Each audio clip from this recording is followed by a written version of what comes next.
So, without further ado, as they say in the business, let's get started with Mr. Ant.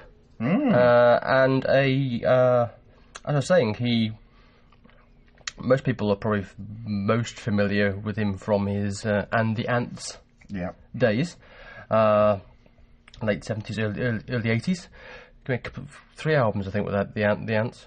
And then decided to do his own solo thing and released a few albums before disappearing off. He really did vanish off the face of the earth. Yeah, I mean, I kind of almost started to go a bit downhill from kind of Live Aid kind of thing when he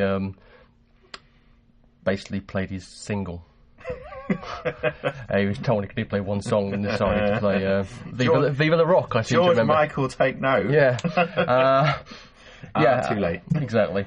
So he did that, and then he came back, I think, kind of early 90s with Room at the Top. Yeah, I remember. Which was actually quite a decent song. And but then again, seemed to disappear for a few more years, and then I think his last proper album before this one, I think, was as far back as 95. Yep. I remember the mid-90s sort of surfacing.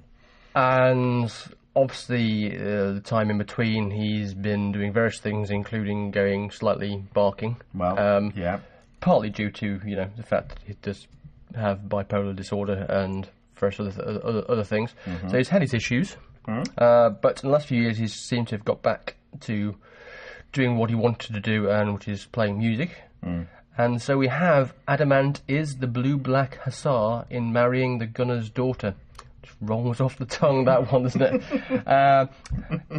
And it's essentially a double album as well. If it was back in the vinyl days, it's 17 tracks, and it's huge. Yeah, it's not a short record. No. So, what of it? Well, it would be cliche of me to say in every double album collection, there's probably a good single album crying to get out.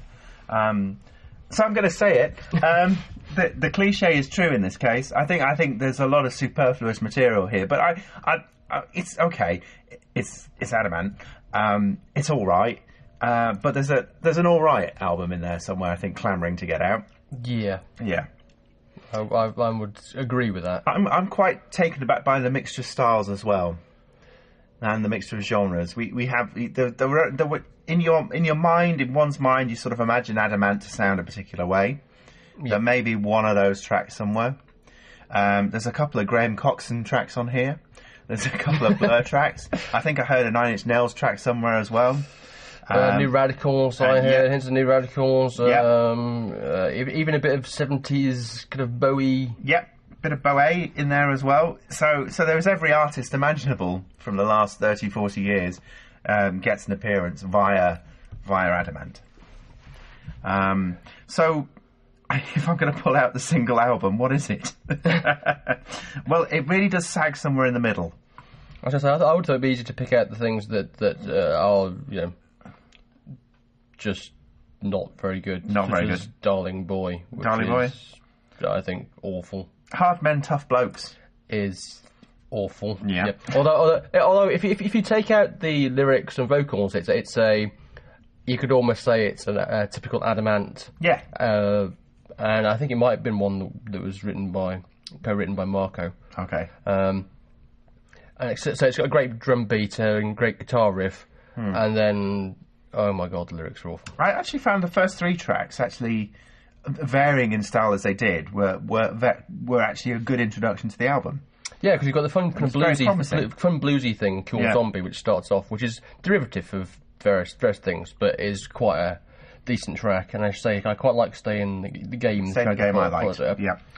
And even the kind of title track, Marrying the Gunner's Daughter, which kind of reminded me a bit of in delivery, Ian Jury-esque. Yeah. There you go, another one. Yeah. Tick. And even the fine track, Vince Taylor with its Bond hints, I thought was actually quite a decent track. That was quite a decent track as well. Imagine the Bond theme on guitar done in a sort of 60s bluesy kind of style.